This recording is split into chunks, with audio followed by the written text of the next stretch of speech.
Hello, welcome to Behavioral Health Behind the Scenes. I'm Kimberley Quinlan, a licensed mental health professional in California with specialized training in OCD and eating disorders. On this show, you'll learn firsthand how leading healthcare executives navigate the ever-changing behavioral health industry. We aim to help you build a strategy that empowers your organization to do good clinically and well financially. Enjoy. Welcome. I am so excited to have here with us Patrick McGrath. Thank you so much for being here. No problem. Good to be here. Happy to be here with you too, Kim. So, Dr. Patrick McGrath, how would you like me to address you? Patrick's fine, but Patrick. It works for me. Mm-hmm. Patrick, tell us about you. Tell us about yourself and the work that you do.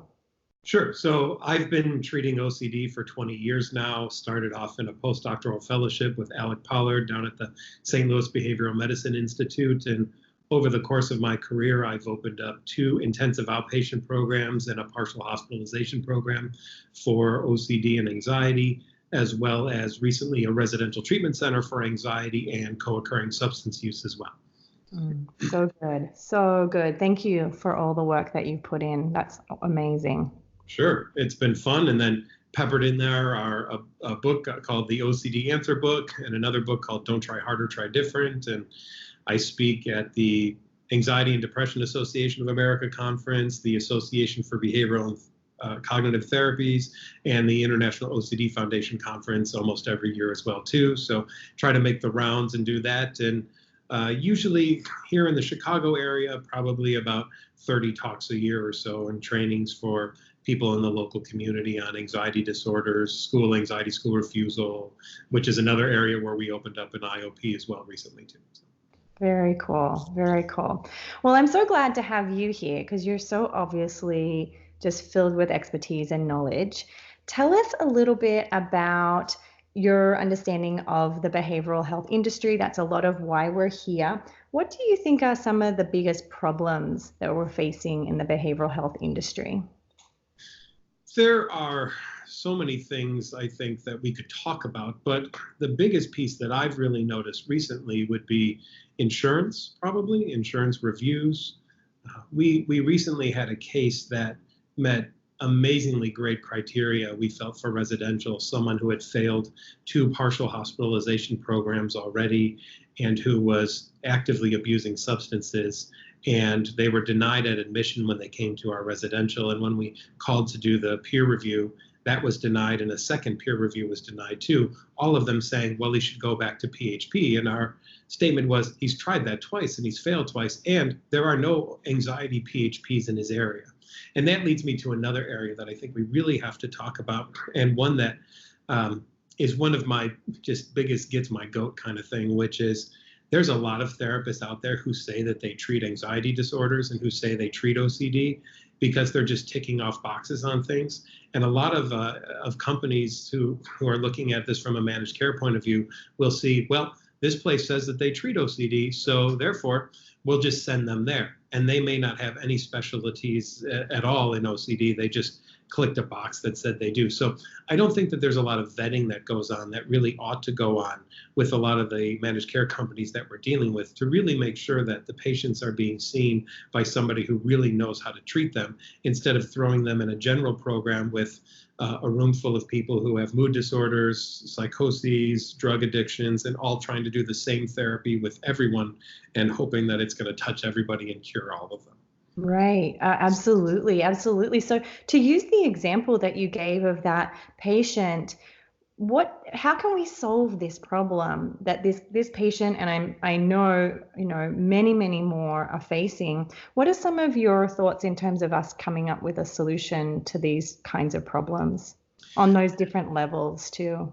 Yeah, I think it takes really grassroots effort on therapists' part to really talk to the payers and say, in the maybe negotiations for contracts for payment and things like that, to really talk about, here are the things that we really do specialize in, and also getting the payers to recognize that they may have more of a problem in certain areas than they suspect.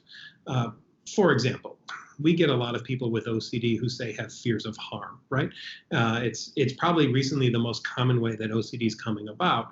And yet we still hear stories about people who go to a psychologist or psychiatrist, or maybe even go to an inpatient unit, and they call Department of Child and Family Services because this person has intrusive thoughts of, what if I were to harm my child? So now that person is being treated maybe for psychosis or various other things, when we've missed the diagnosis and we've missed the best way to treat them, is that this person has obsessive compulsive disorder and intrusive thoughts.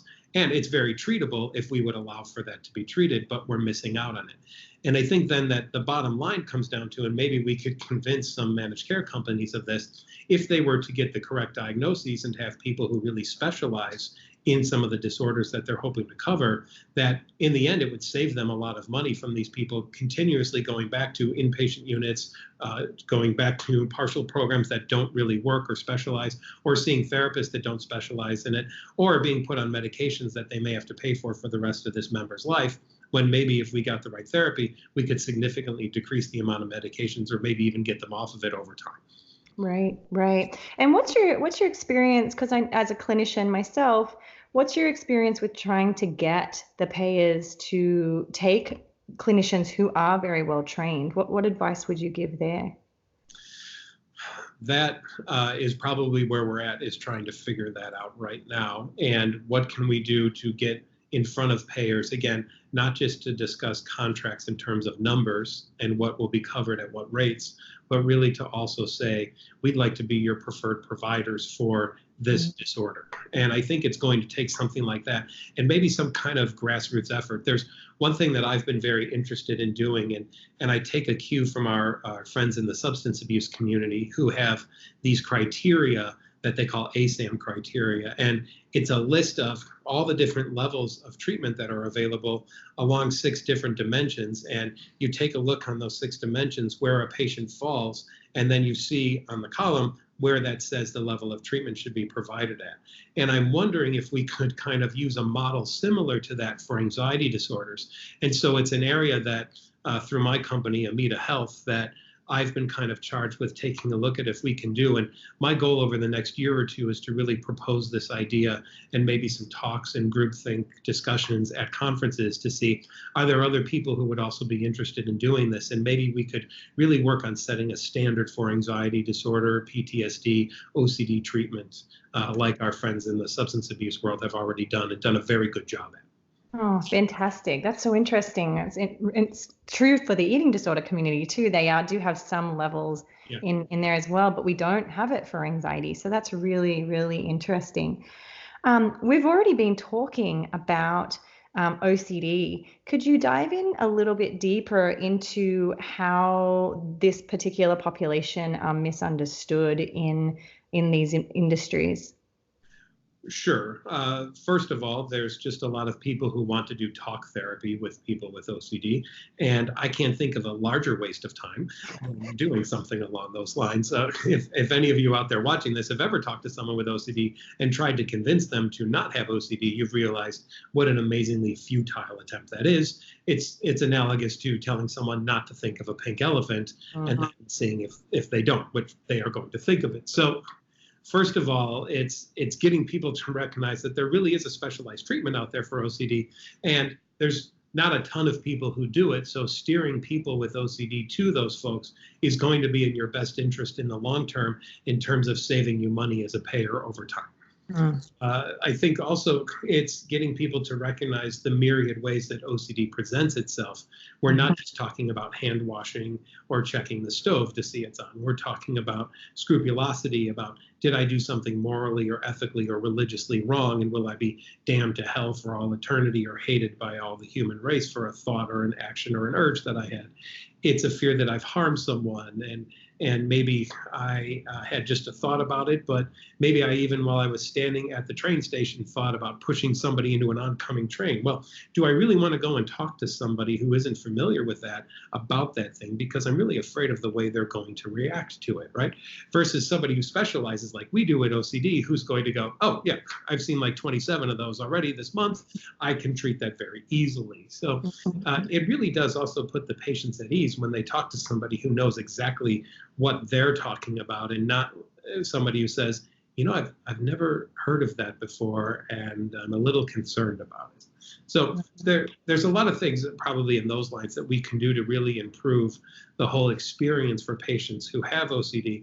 And that way, I think that the payers would see that they have a lot more people with OCD in their community and on their list. They're probably being misdiagnosed very much. And there's some certain things that we're working out now with NoCD and AMITA to take a look at. Are there ways to kind of go back and look at some of the records that people have submitted over time? And maybe we could see, here's where we did miss those diagnoses. And this would have been a better option for treatment than what was done. And maybe this is why the person's come back multiple times, because they never got the treatment that they really needed. Right, right. And what I've experienced on my end has been a significant degree of secondary depression because they're in talk therapy. I mean, once you clue on to the fact that you're not getting better, you will get depressed. And that's an additional problem to solve at that point too, which costs money.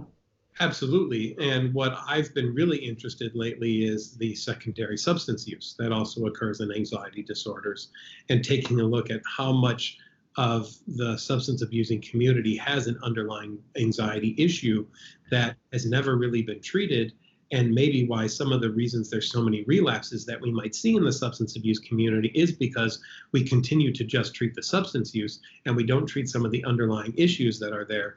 And we might see a decrease in relapses if we were to start finally taking a look at what is that underlying anxiety that's going on for these individuals.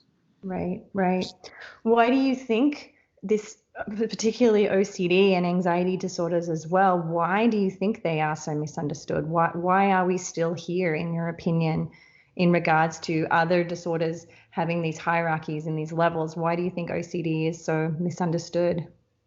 Well, it's been the butt of jokes for a very long time. We've had whole TV series that are surrounded with OCD themes. We've had movies about it. And so I don't know that enough people have thought about how serious it actually is. We also have a unique thing with OCD where people will say to me, oh, I have a little OCD.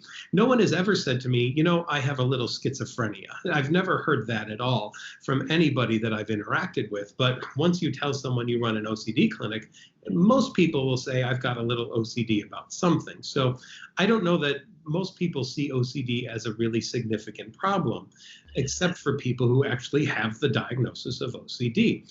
And now with the increasing, let's say, attendance at the International OCD Foundation Conference and the quality of speakers and keynote addresses, I think that we're finally kind of seeing a rise of it. Plus our work with NoCD, that's happening as well too, and it being one of the largest apps out there in the healthcare community, specifically for this one disorder.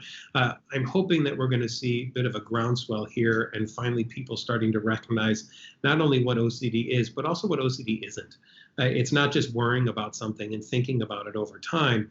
It's that plus having to do something to neutralize that, because if I don't neutralize it and something bad happens, it's totally my fault, my responsibility, and everyone in the world will hate me, or I'll hate myself for having not done that one little thing that I could have done just to prevent it from happening. So it's a two-part disorder, not just a one-part disorder. And maybe that's what it is, because most of our individuals who come in, I think, for other disorders have this thing. I have this phobia. Okay, well, then we're going to treat that.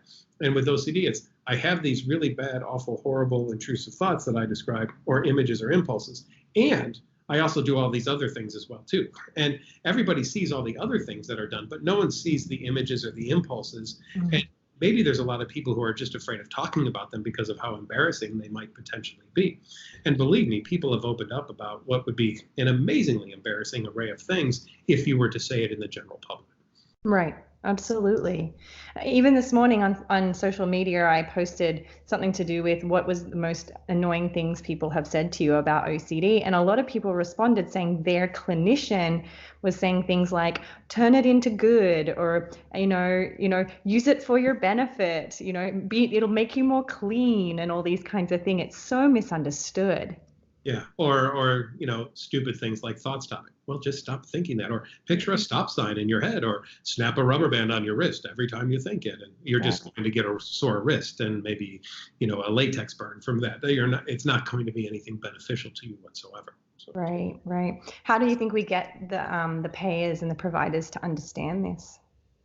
well, a lot of us are going to have to think more in terms of data collection and providing clinical data.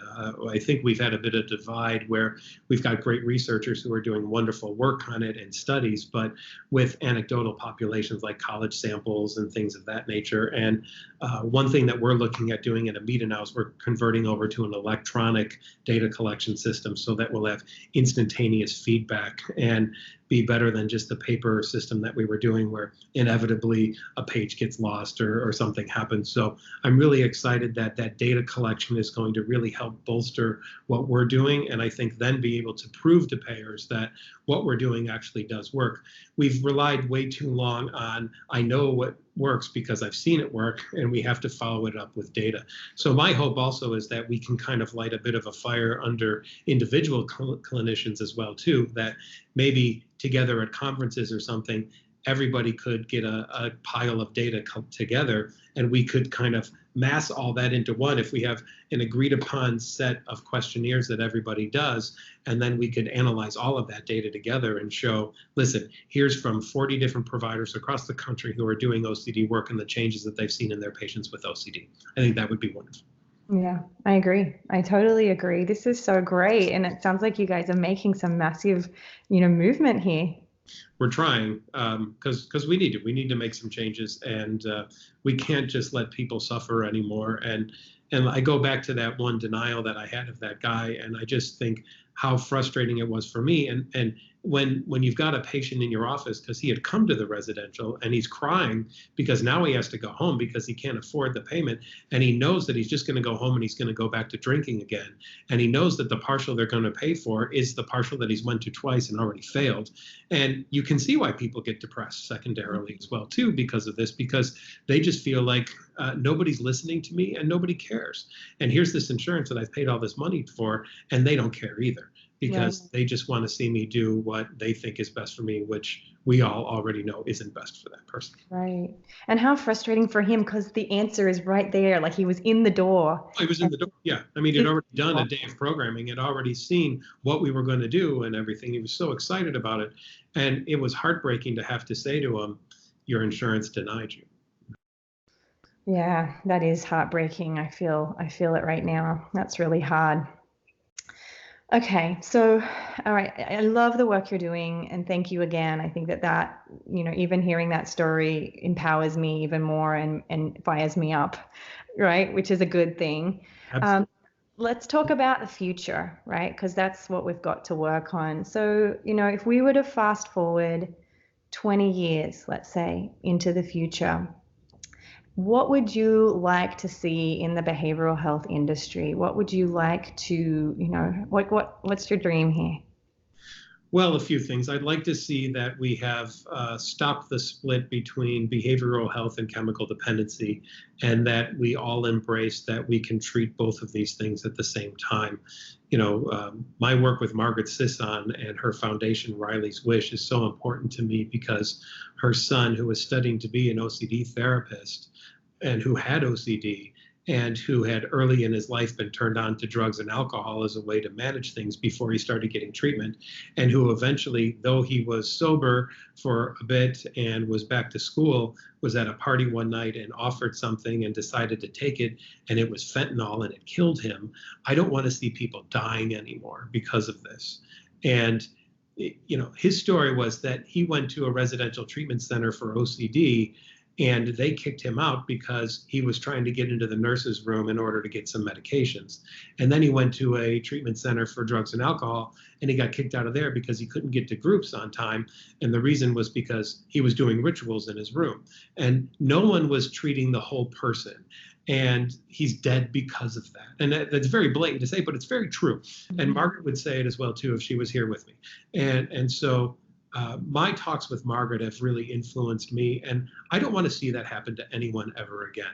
We have to treat the whole person going forward, and our schools have to be more open to treating the whole person and teaching about the whole person as well, and not just saying, hey, all those of us in the psychology and the counseling community and the LMFT community, we can treat all these disorders.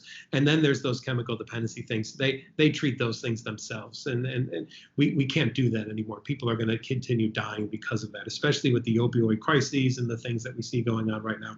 We can't let that happen anymore. So I hope 20 years from now that we've opened up that all substance abuse centers are focusing also on some mental health concerns, and all mental health centers have a person on staff who really knows about substance use and can really help coordinate care for both of the problems that are going on with this individual who's walked into the doors. Right, right. It's true. A lot of treatment centers won't accept someone if they're currently using, which eliminates a lot of people. Absolutely. Mm-hmm. Right. What role do you see teletherapy playing in the future? Well, there aren't enough of us who treat OCD really out there, and most of us are centered around major cities. So there's a paucity of people available to folks in rural communities or in states that have lower populations where you don't see a large amount of psychologists or therapists really moving toward. And if you do see people moving toward, they're probably very general practitioners. And so they might be the only therapist for 100 miles, and they have a very general degree. So I think that the telehealth community is going to be a boom for people who have OCD, who find themselves in places where they don't have access to really well-trained clinicians. And do you feel like teletherapy is as effective, in your opinion, as face-to-face? From what I've seen so far, I believe so, but I'd say we're still working on the data from that, and that would be another really interesting study to really show that, look, we can get very similar results. And the other piece would be, even if the results are slightly less effective, I still think you're better off if you're in an area where you have the choice between teletherapy with someone who does OCD specialty or a general therapist. I'd still say, in the end, your better result is going to be that teletherapy piece than that one therapist who, if you go to their website, says they treat depression, psychosis, schizophrenia, children, adolescents, adults, older adults, marriage and child therapy, divorce mediation, and every other disorder under the sun, which you know that they don't, because nobody in the world can specialize in that many things. And again, that always annoys the heck out of me when I see that, because people assume that this person is being truthful when they're saying that they specialize in these things, and they're not. I think it's a falsehood if you're going to say that. I mean, you go to my website, it's going to say, I specialize in exposure and response prevention therapy for anxiety disorders, and that's what I do. And I'm not going to put anything else on there because I don't specialize in anything else. Right. Yeah, I agree. It's so frustrating. The thing I found really beneficial about teletherapy is you can do it in somebody's home. So if they're struggling to be near an area they've avoided, we can do that on the phone or on the computer. So I think teletherapy actually opens up some opportunity that we don't get face to face with our clients in our offices and our patients in our offices. Yeah, I agree. And that's a beautiful piece of it, because in the past, we just had to rely on a person telling us that they had done it, or that they were on a speakerphone and they might not have actually been in the place that they were telling us they were. Now we can actually, you want to just turn that phone around so that I can actually see that you're touching the stove or something like that. That would be great. So yeah, I agree. I've found that teletherapy has been really beneficial for particularly the exposure and response prevention piece. Yeah. Very cool. Very cool. It opens a lot of windows for us, which is wonderful. Mm-hmm. Yeah, absolutely. Okay, so you're obviously so knowledgeable in this area. If you could give one piece of advice for the behavioral health executives, what would that be? Maybe the vetting piece is going to be some of the most important things that we can get people to do. And don't just look at your lists and trust that somebody says that they specialize in something, but really have a way to see if that's actually the case. Specialization on my part was a 2-year postdoctoral fellowship in treating anxiety disorders. And even at the end of that 2 years, I still had lots to learn, but it sure got me on the path of what I needed to be doing, versus someone who's just come out of graduate school and got on a panel and now wants to take all the patients that they can, so they click off that they treat all these things and that they'd be happy to do it. That person isn't going to be able to do it to the level that you or I could potentially do it, having done this for so long. So my hope would be that maybe we consider kind of a graduated system of, hey, if somebody has these disorders or disorders to this level of severity, and maybe this is where those criteria I was talking about earlier come in, that they can be seen by kind of a general type of therapist. But when we get past this certain level, we need to really take a look at that next level of therapist, that person who really does have some specialty in this, who is really going to, A, be able to give the patient the therapy they need, and B, be a benefit actually to the insurance company, who is now going to know that that patient is seeing a specialist and hopefully is going to get better results and in the future need less therapy than going to see somebody who doesn't really know what they're doing as well and flounder for quite a while. I have a statement that I make to all of my patients, and I mean it very seriously, and I say to them in the first session, my goal is to never see you again for the rest of your life. And I mean that in the nicest way possible, but I'm always trying to work myself out of a job. And I want to make sure that all therapists look at it that way, that I think there's some therapists, and maybe there's some patients too, and they want to just have that person who's available to them weekly. And if that's the case and everyone's in agreement, that's fine. But I think when it comes down to a very specific diagnosis like OCD, I don't want to see the person for the rest of their life. I want them to learn skills to be able to go and live their life and not need me to help them do that. Right. Yeah. And I say to my clients that I don't want you to want to come and see me. If you want to see me, I'm not doing a good job, because we should be exposing you to your fear. And I think a lot of clinicians who aren't trained in that way are actually saying, how can we make you less anxious, which is very problematic. Yeah. Another piece too would be if you go to therapy, if you have an anxiety disorder, and this is good info for payers, I believe, that if your people go to see someone who has an anxiety disorder and might report back to you somehow in surveys or feedbacks or whatever, that every week I go to see Dr. So-and-so, it's the best 45 minutes of my week. That's an indication that that therapist is doing awful, horrible things for an anxiety disorder. They're probably providing tons of safety-seeking behavior, reassurance-seeking, and all those types of things. I hope my reviews say, when I see Dr. McGrath, it's the hardest 45 minutes of my week, and I feel like I've run a marathon after I'm done. Then I know that I've done a good job, because that person actually learned something in that session.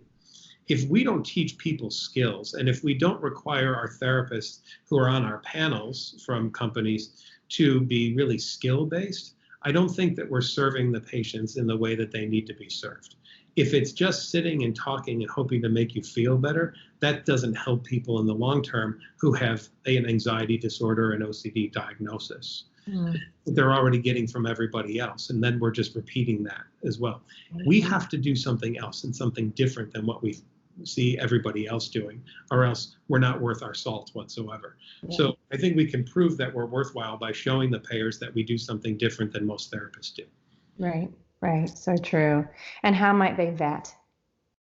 How might they vet? I think that you really do have to take a strong look at somebody's CV and maybe some recommendation letters to say that if someone wants to click off somewhere on there that I specialize in this, you need to show some proof of training in that area. And it's got to be more than I went to a 2-hour seminar on that. It's got to be, here's the specialized training that I have received in this area in order to show that I have proficiency in treating this. It takes a lot more work on the front end, but I think it saves thousands and thousands of dollars on the back end. I really do. I do too. Those few questions are so important. Like, if you treat OCD, how do you plan to treat OCD? I think that question in and of itself can weed out a ton of people. Absolutely. And for anybody who has OCD who might be watching this, if you catch on to some of this, don't be afraid to interview your therapist you're going to see and challenge them about what they do. Any therapist who is offended by that, you should walk out the door right away. Don't talk to them. You can interview the heck out of me and ask me what I do and why I do and the rationale, and I will give it to you and tell you exactly what's going to happen. Right. Right. I agree. This is good stuff. This is good stuff.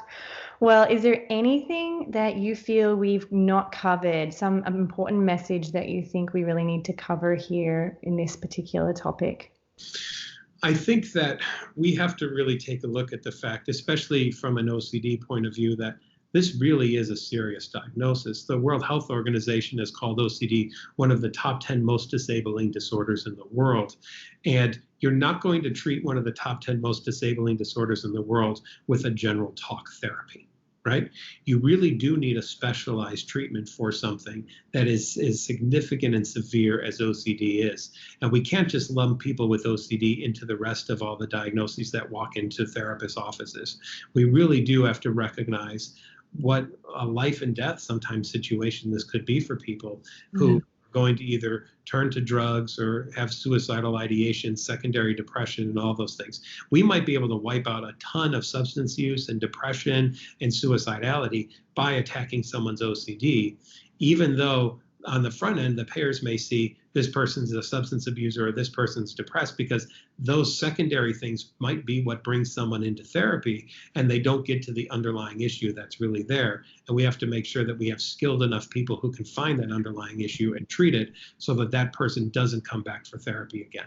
Right. I agree. So much agree. I mean, some of the other things, the other that are listed in the top 10 are like, heart disease. We don't send people with heart disease to a general doctor. Yes, here's your primary care physician. Yeah. And so if OCD's on that list, they deserve a specialization. Absolutely. Yeah. Totally. Yeah. Amazing point. Is there anything else you want to share with us? Probably the last thing, and it's a shameless little promotion of my book, but I do want people to recognize that what happens with OCD is people just keep trying harder and harder at things that don't work. And the goal of any therapy is going to get them to do something else instead. And for payers, you may look at OCD treatment. If you start to kind of investigate this now, and you may see therapists and read some notes and see like, therapist had patient hold a knife to his or her neck. Now, you might look at that and go, what are we doing? And is this ethical? And it is, because this person has the intrusive thought of, what if I were to do that? They don't have the thought of, I'm going to do that or I want to do that. They have the thought of, what if I'm going to do that? And remember, anxiety disorders are two words, and those two words are what if, followed by whatever worst case scenario you can possibly think of. So the payers have to kind of be open to the idea that this therapy, exposure and response prevention that we do, is not like any other therapy likely being done by any of the members that they have. And you're going to potentially, if you look at some of these notes, see some really odd and weird things that we do as therapists, but know that we're doing it in the service of getting rid of the OCD. And maybe it's unconventional, maybe it's outside of the office and where it has to be, like maybe it's at the mall, maybe it's walking past a hospital and not going in to be checked out or whatever it might be. But we have to go to the place where people are afraid and really get them to face those fears. It's not just sitting in office and talking about it, because that ultimately doesn't lead people to getting better. No, agreed. Yeah. And I think once we can educate the payers, they wouldn't question that. They would celebrate it like we celebrate it. Yeah, I'd invite them to come to the International OCD Foundation conference and just spend a day there and see the patients that are at the conference and interact with them, and go to some of the talks that the therapists do about how we do therapy, and really get educated on this, because it really is its own special thing compared to all the other things that we do for therapies for many other disorders. True, very true. Well, thank you so much, Patrick. It's so fun to have some time with you. You too, Kim. Yeah, and again, you bring amazing points. So thank you for what you're doing for the OCD community. I think you're making a big difference. Thanks for the interview. It was great to talk to you.